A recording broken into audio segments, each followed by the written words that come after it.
Hello everyone, welcome to Endless Knowledge. இந்த வீடியோவில் நம்ம எதை பற்றி பார்க்க போகிறோம்னா 5 விண்டோஸ் ஷார்ட்கட் கீஸோட யூசேஜை பற்றி தான் பார்க்க போகிறோம். ஸோ உங்களுக்கு இந்த வீடியோவில் உள்ள கண்டென்ட் எல்லாமே புரியுதுன்னா மறக்காமல் லைக் பண்ணுங்கள். அண்ட் அதை விட ரொம்ப முக்கியம், இதை பற்றி தெரியாதவங்களுக்கு கண்டிப்பாக ஷேர் பண்ணிவிடுங்க.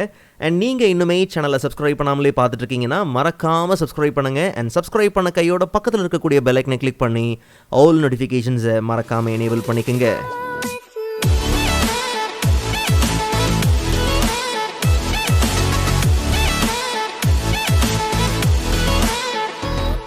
Alright, so first of all, Windows Aல இருந்து Z வரைக்கும் இருக்கக்கூடிய ஷார்ட்கட் கீஸோட கம்ப்ளீட் யூசேஜை பற்றி ஏற்கனவே நம்ம ஒரு வீடியோவில் பார்த்தாச்சு. ஸோ நீங்கள் இன்னும் அந்த வீடியோவை பார்க்கலங்கிற பட்சத்தில் அந்த வீடியோவுக்கான லிங்க்கை நான் டிஸ்கிரிப்ஷனில் கொடுத்துருக்கிறேன். கண்டிப்பாக நீங்கள் செக் பண்ணி பாருங்கள், உண்மையிலே யூஸ்ஃபுல்லாக இருக்கும். அந்த கேட்டகரிக்குள்ளே வராத ஒரு 5 ஷார்ட்கட் கீஸை பற்றி தான் இந்த வீடியோவில் பார்க்க போகிறோம். ஸோ ஃபர்ஸ்ட் பார்த்தோம்னா Windows plus numerical keys, Windows 1, Windows 2, Windows 3. So இந்த கீஸை நீங்கள் எங்கே யூஸ் பண்ணலான்னா, டாஸ்க் பாரில் நீங்கள் பின் பண்ணி வச்சுருக்கக்கூடிய அப்ளிகேஷன்ஸ் இருக்குது இல்லையா, இதை நீங்கள் ஓப்பன் பண்ணுறதுக்கு இந்த நியூமெரிக்கல் கீஸை யூஸ் பண்ணலாம். ஸோ அப்போ நல்லா கவனிங்க, விண்டோஸ் 1 ப்ரெஸ் பண்ணி டாஸ்க் பாரில் நீங்கள் பின் பண்ணியிருக்கிற ஃபர்ஸ்ட் அப்ளிகேஷனை நீங்கள் ஓப்பன் பண்ண முடியும். ஸோ அப்படி பார்த்தா நம்ம டாஸ்க் பாரில் எக்ஸ்ப்ளோரர் தான் பார்த்தீங்கன்னா ஃபர்ஸ்ட் அப்ளிகேஷனாக இருக்குது. ஸோ அப்போ விண்டோஸ் 1 ப்ரெஸ் பண்ணி ஓப்பன் பண்ணிக்கலாம். அதுக்கு அடுத்த அப்ளிகேஷனை நீங்கள் ஓப்பன் பண்ணுறதுக்கு விண்டோஸ் 2, 3, 4, 5, 6ன்னு கிட்டத்தட்ட 10 அப்ளிகேஷன்ஸ் நீங்கள் ஓப்பன் பண்ண முடியும். ஸோ அப்போ விண்டோஸ் 10 கொடுக்கறதுக்கு பதிலாக நீங்கள் விண்டோஸ் 0ன்னு கொடுங்க. அப்படின்னா உங்களுக்கு அந்த 10th அப்ளிகேஷன் ஓப்பன் ஆகும். பட் ஒரு சின்ன ட்ராபேக் என்னென்னா, ஒருவேளை உங்கள் டாஸ்க் பாரில் இந்த மாதிரி 10 அப்ளிகேஷனுக்கு மேலே இருக்குன்னும் போது, அப்போது நீங்கள் விண்டோஸ் 1 ப்ரெஸ் பண்ணுறீங்க அப்படின்னும் போது 11வது அப்ளிகேஷன் ஓப்பன் ஆக போகிறதில்ல. அதுக்கு பதிலாக பார்த்தீங்கன்னா மறுபடியும் உங்களுக்கு என்ன தான் ஓப்பன் ஆக போகுது, அந்த ஃபர்ஸ்ட் அப்ளிகேஷன் தான் ஓப்பன் ஆகும். ஸோ அதுதான் ஒரே ஒரு ட்ராபேக். பட் நீங்கள் யூஸ் பண்ண வேண்டிய கீஸ் பார்த்தீங்கன்னா ஆல்ஃபா நியூமெரிக்கல் கீஸோடு இருக்கும் பார்த்தீங்களா, அந்த சிம்பிள்ஸோடு கலந்துருக்கிற அந்த நியூமெரிக்கல் கீஸை தான் நீங்கள் இந்த ஷார்ட்கட்க்கு யூஸ் பண்ணணும். ரைட் ஹேண்ட் சைடில் நியூமெரிக்கல் கீ செக்ஷன் தனியாக இருக்கும் பாருங்கள், அதை நீங்கள் இதுக்கு யூஸ் பண்ண வேண்டாம். அண்ட் அதே மாதிரி செகண்ட் ஷார்ட்கட் கீ பார்த்தோம்னா விண்டோஸ் பிரிண்ட் ஸ்க்ரீன். ஸோ இந்த ஷார்ட்கட் கீ நம்ம நிறைய பேர் யூஸ் பண்ணுறது உண்டு, ஸ்க்ரீன்ஷாட் எடுக்கிறதுக்காக, ஸ்க்ரீன் கேப்சர் பண்ணுறதுக்காக. ஸோ விண்டோஸ் பிரிண்ட் ஸ்க்ரீன் இந்த ஷார்ட்கட் கீ யூஸ் பண்ணி நம்ம இப்படி ஸ்க்ரீன்ஷாட் எடுக்கிறதுனால ஒரே ஒரு பெரிய யூஸ் என்னென்னா, நமக்கு ஸ்க்ரீன் கேப்சர் ஆகுது இல்லையா, அதை டைரெக்டாக பார்த்தீங்கன்னா நமக்கு பிக்சர்ஸ் லைப்ரரியில் ஸ்க்ரீன்ஷாட் ஃபோல்டரில் பார்த்தீங்கன்னா இருக்கும். ஓகே, ஸோ இங்கேருந்து இந்த இமேஜை நீங்கள் எடுத்து மற்ற அப்ளிகேஷனில் எடிட் பண்ணுறதா இருக்கட்டும், யூஸ் பண்ணுறதா இருக்கட்டும், இதெல்லாம் நீங்கள் செஞ்சுக்கலாம். பட் இல்லை, எனக்கு இன்னும் கண்ட்ரோல் தேவை, ஸ்க்ரீனை கேப்சர் பண்ணும் போது, அந்த ஸ்க்ரீன்ஷாட் எடுக்கும் போது எனக்கு இன்னும் கண்ட்ரோல் தேவை. பிகாஸ் இந்த விண்டோவில் நான் ஒரு குறிப்பிட்ட ஏரியாவை மட்டும்தான் எனக்கு ஸ்க்ரீன்ஷாட் பண்ணணும், அப்போ எனக்கு இன்னும் கொஞ்சம் கண்ட்ரோல் இருந்தால் நல்லா இருக்குன்னும் போது, அப்போ நீங்கள் ஸ்னிப்பிங் டூல்ஸ் என்ன பண்ணலாம், யூஸ் பண்ணலாம். ஸோ அது விண்டோஸ் ஷிஃப்ட் எஸ் கீ நீங்கள் யூஸ் பண்ணிங்கன்னா, அப்போ உங்களுக்கு டாப்பில் பார்த்தோம்னா உங்களுக்கு இந்த ஸ்னிப்பிங் டூல்ஸ் எல்லாமே டாக் ஆகிருக்கும், லான்ச் ஆகிருக்கும். ஸோ இங்கேருந்து உங்களுக்கு 4 விதமான ஸ்னிப்பிங் டூல்ஸ் இருக்குது. லைக் ரெக்டாங்குலர் இருக்குது, ஃப்ரீ ஃபார்ம் இருக்குது, and even window snip, and ஃபைனலாக பார்த்தோம்னா ஃபுல் ஸ்க்ரீன் ஸ்னிப் இருக்குது. நல்லா கவனிங்க, எக்ஸ்ட்ரா கண்ட்ரோல் வேணுன்னா நீங்கள் யூஸ் பண்ணிக்கலாம். ஸோ இப்போ உதாரணத்துக்கு எனக்கு ரெக்டாங்குலர் ஸ்னிப் வேணும், ஸோ அதை எடுத்தாச்சு. அண்ட் எனக்கு இந்த ஸ்க்ரீனில் இந்த இடத்துல இந்த விண்டோவில் ஒரு குறிப்பிட்ட ஏரியாவை மட்டும் பார்த்தீங்கன்னா ஸ்னிப் பண்ணியாச்சு, ஸோ கேப்சர் பண்ணியாச்சு. பட் கேப்சர் பண்ணதுக்கு அப்புறமும், ஸ்க்ரீன்ஷாட் எடுத்ததுக்கு அப்புறமும் பார்த்தீங்கன்னா இந்த லொக்கேஷனில் அது வரவே இல்லை. காரணம், அது இன்னும் எங்கே இருக்குன்னா கிளிப் போர்டில் மட்டும்தான் இருக்கே தவிர, இதை டேரெக்டாக நீங்கள் ஏதாவது ஒரு அப்ளிகேஷனில் நீங்கள் ஒர்க் பண்ணுறீங்க தெரியுமா, அந்த இடத்துல கண்ட்ரோல் V கொடுத்து நீங்கள் பேஸ்ட் பண்ணிக்கலாம்.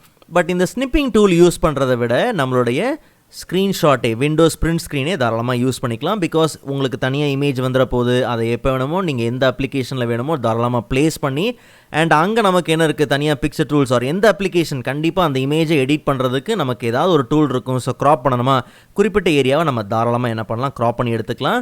ஸோ ஸ்னிப்பிங் டூல் யூஸ் பண்ணுறதை விட பிரிண்ட் ஸ்க்ரீன் நீங்கள் என்ன பண்ணுங்கள், யூஸ் பண்ணுங்கள். அப்போ நமக்கு அதோட யூசேஜ் அண்ட் கன்வீனியன்ஸ் பார்த்தீங்கன்னா ஜாஸ்தி. ஸோ நம்ம பார்க்க போகிற தேர்ட் ஷார்ட்கட் கீ பார்த்தோம்னா விண்டோஸ் டேப். ஸோ டாஸ்க் வியூவை பார்த்தீங்கன்னா நீங்கள் லான்ச் பண்ணிக்கலாம். ஸோ இதில் இந்த டெஸ்க்டாப்பில் நீங்கள் என்னென்ன விண்டோ ஓப்பனில் இருக்குது, என்னென்ன அப்ளிகேஷன் ரன் பண்ணிகிட்ருக்கீங்க, அண்ட் ஒரு 30 டே டைம்லைன் பார்த்தீங்கன்னா உண்டு. ஸோ நீங்கள் என்னென்ன ஆக்டிவிட்டீஸ், இந்த 30 டேஸில் நீங்கள் என்னென்ன ஆக்டிவிட்டீஸ் செஞ்சீங்க அப்படிங்கிறது எல்லாமே பார்த்தீங்கன்னா ஆஸ் அ ஹிஸ்ட்ரியாக இங்கே ஸ்டோர் பண்ணியிருக்கும். ஒருவேளை இங்கேருந்து நீங்கள் அதை லான்ச் பண்ணணுன்னாலும் தாராளமாக நீங்கள் லான்ச் பண்ணிக்கலாம்.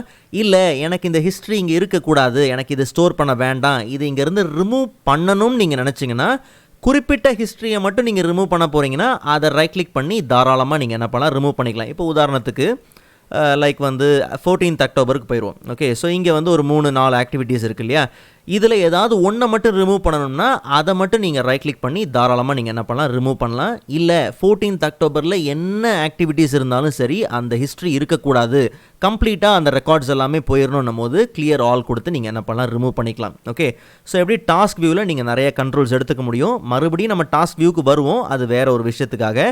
ஸோ நெக்ஸ்ட் ஷார்ட்கட் கீ பார்த்தோம்னா விண்டோஸ் கண்ட்ரோல் டி யூஸ் பண்ணி ஒரு நியூ வர்ச்சுவல் டெஸ்க்டாப்பை நீங்கள் லான்ச் பண்ணிக்க முடியும்.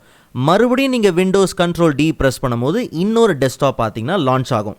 ஸோ இந்த டெஸ்க்டாப்பை கவனித்து பார்த்தீங்கன்னா எந்த விண்டோவும் பார்த்தீங்கன்னா ஓப்பனில் இல்லை. ஓகே, ஸோ இந்த வர்ச்சுவல் டெஸ்க்டாப் யாருக்கு ரொம்ப யூஸ்ஃபுல்லாக இருக்கும், நல்லா கவனிங்க.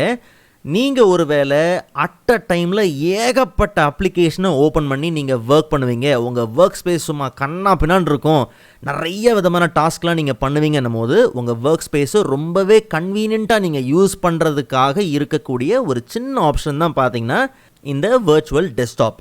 ஸோ இது வரைக்கும் 3 டெஸ்க்டாப் பார்த்தீங்கன்னா ரன்னிங்கில் இருக்குது. இதுக்கு இடையில நீங்கள் எப்படி ஸ்விட்ச் பண்ணிக்கலாம், எப்படி சைக்கிள் பண்ணலாம்னா விண்டோஸ் கண்ட்ரோல் கீ ஹோல்ட் பண்ணிவிட்டு லெஃப்ட் ஆரோ கீ ப்ரெஸ் பண்ணும்போது ப்ரீவியஸ் வர்ச்சுவல் டெஸ்க்டாப்புக்கு நீங்கள் வந்துடலாம். அதுக்கும் பின்னாடி போனோம்னா மறுபடியும் நீங்கள் லெஃப்ட். இதெல்லாமே நீங்கள் விண்டோஸ் கண்ட்ரோல் ஹோல்ட் பண்ணிவிட்டு நீங்கள் பண்ணணும். ஓகே, மறுபடியும் விண்டோஸ் கண்ட்ரோல் ஹோல்ட் பண்ணிகிட்டே இருக்கும்போது விண்டோஸ் கண்ட்ரோல் ஹோல்ட் பண்ணிவிட்டு ரைட் ஆரோ கீ நீங்கள் ப்ரெஸ் பண்ணும்போது அடுத்தடுத்த வர்ச்சுவல் டெஸ்க்டாப்புக்கு நீங்கள் என்ன பண்ணலாம், ஈஸியாக ஸ்விட்ச் பண்ணிக்கலாம்.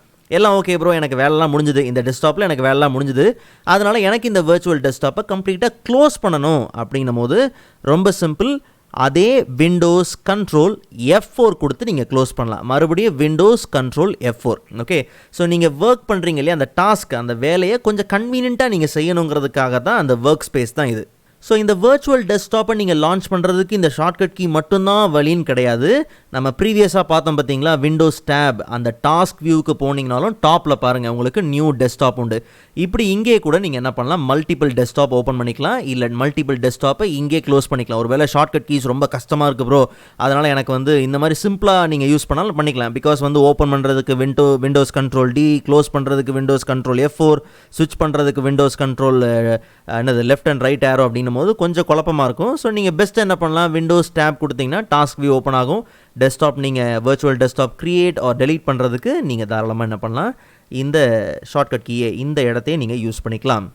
அண்ட் ஃபைனலாக 5th ஒன் பார்த்தோம்னா விண்டோஸ் ப்ளஸ் யூஸ் பண்ணி மேக்னிஃபயரை நீங்கள் லான்ச் பண்ணிக்கலாம். ஸோ விண்டோஸ் ப்ளஸ் கொடுக்கும்போது உங்களுக்கு மேக்னிஃபயர் பார்த்தீங்கன்னா லான்ச் ஆயிரும். மறுபடியும் நீங்கள் விண்டோஸ் ப்ளஸ் கொடுத்தீங்கன்னா அது ஜூம் இன் ஆக போகுது. ஓகே, விண்டோஸ் மைனஸ் கொடுத்தீங்கன்னா அன்சூம் ஆகும். பட் ஒரு விஷயத்தை நீங்கள் நல்லா ஞாபகம் வச்சுக்கோங்க, இதில் உங்களுக்கு லைக் என்ன இருக்குன்னா ரீடிங் ஆப்ஷன்லாம் பார்த்தீங்கன்னா இருக்குது.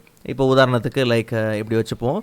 ஸோ இங்கே நீங்கள் கிளிக் பண்ணுறீங்க, எதையாவது ஒரு இடத்துல கிளிக் பண்ணுறீங்கன்னா ஓகே, ஸோ அதை ரீட் பண்ண ஆரம்பிக்கும். ஓகே, ஸோ இப்படி தாராளமாக நீங்கள் என்ன பண்ணலாம், யூஸ் பண்ணிக்கலாம். பட் பெஸ்ட் ஒருவேளை உங்களுக்கு ரீடிங் தான் நீங்கள் அதிகமாக யூஸ் பண்ணுவீங்க, மேக்னிஃபை பண்ணிவிட்டு நான் அதிகமாக வந்து ரீடிங் தான் யூஸ் பண்ணுவேன்னும் போது தாராளமாக நீங்கள் என்ன பண்ணலான்னா அதிலே ரீடிங்க்கு ஒரு சில ஆப்ஷன் இருக்குது. எனக்கு கொஞ்சம் ஸ்பீட் கம்மியாக இருந்தால் நல்லாயிருக்கும் அப்படின்னும் போது நீங்கள் ஸ்பீடை தாராளமாக நீங்கள் என்ன பண்ணலாம், கண்ட்ரோல் பண்ணலாம். நார்மலாக இருக்கும், இல்லை உங்களுக்கு வேணும்னா நீங்கள் அதை ஸ்லோ ஆர் ஃபாஸ்ட் மோடுக்கு நீங்கள் என்ன பண்ணலாம், இதை ப்ளேஸ் பண்ணிக்கலாம். மற்றபடி மேக்னிஃபைங் ஆப்ஷன் உண்டு. ஸோ உங்கள் கர்சர் எங்கே மூவ் ஆகுதோ அதை பேஸ் பண்ணி தான் அது என்ன ஆக போகுது, வேலை செய்ய போகுது. ஓகே, நீங்கள் எங்கே மூவ் பண்ணுறீங்களோ அதை பேஸ் பண்ணி தான் அது ஜூம் இன் பண்ணி காமிக்கும். மேக்னிஃபைங் அப்படி தான் ஒர்க் ஆக போகுது. அன்சூம் பண்ணுறதுக்கு விண்டோஸ் மைனஸ் ப்ளஸ் கொடுத்து நீங்கள் என்ன பண்ணலாம், ஜூம் இன் பண்ணிக்கலாம். அண்ட் மைனஸ் கொடுத்து நீங்கள் அன்சூம் பண்ணிக்கலாம். க்ளோஸ் பண்ணுறது ஒன்றும் பெரிய விஷயம் இல்லை. இன்கேஸ் நீங்கள் அதை மினிமைஸ் பண்ணாலும் ஆஸ் யூஷுவல் நம்ம டாஸ்க் பாரில் இருக்க போது நீங்கள் அதை எடுத்து என்ன பண்ணலாம், க்ளோஸ் பண்ணிக்கலாம்.